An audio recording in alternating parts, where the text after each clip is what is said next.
great for me to see Gucci return to a sense of heightened looks. I don't want to use the words Tom Ford, but there's a little element of that kind of springs to mind, but in her own way. I mean, clearly there's a definite move towards, I'll bet, higher prices and a kind of a higher concept, and I guess going back or rediscovering a new kind of luxe Gucci customer. And for the most part, I thought it was really chic. I mean, when that first dress came out, you got the message straight away. I mean, tone on tone from Frida. Okay, and the color palette was way more neutral, very sophisticated.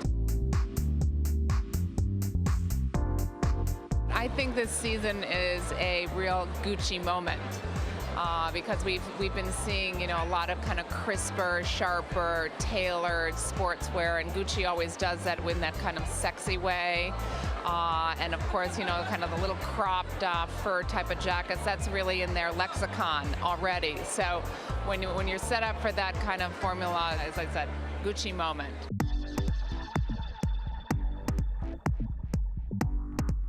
Gucci, I thought, was incredibly slick, incredibly commercial, incredibly luxurious and expensive. It seemed to be very much sort of styled after Frida Giannini's own wardrobe, the kind of clothes she likes to wear.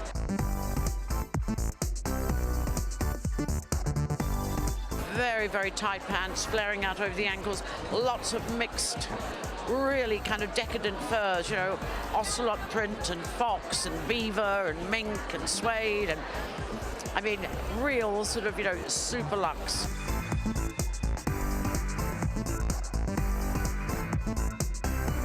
Well, of course, super luxe and super sexy and always chic. In a season of a lot of leather and a lot of fur trims, Frida certainly hit it right on the nail. I mean, it's absolutely what the season's all about.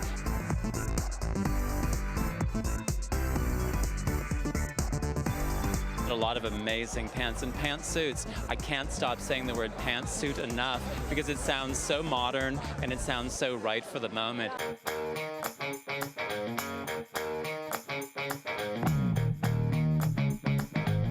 I thought it was really beautiful, iterated into those camel colors.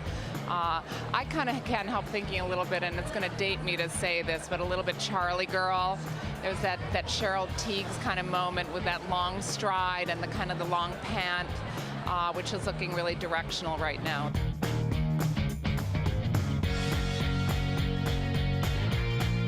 And there was a lot of clever cuts and intricate uses of fabrics, but those graduated ostrich feathers on the dresses, fantastic. I think for the most part, it was a really strong collection and a really smart move on her part.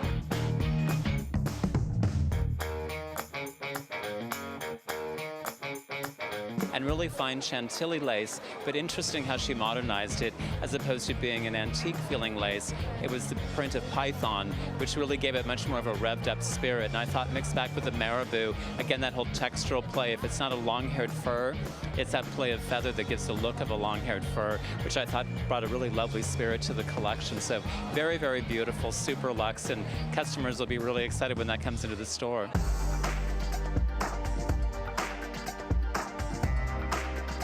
Lots and lots of see-through Chantilly lace for the evening, but it was kind of overprinted in a snake pattern with little strips of vinyl, little pieces of vinyl, and then on top of that, a black ostrich feather shrug. So the whole thing was very, very, very super luxe.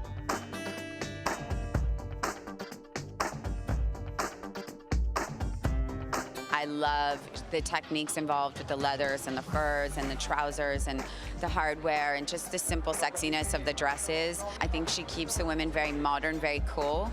And then there's always that element of glamour and the sunglasses and sexy hair, and I loved it. It was amazing.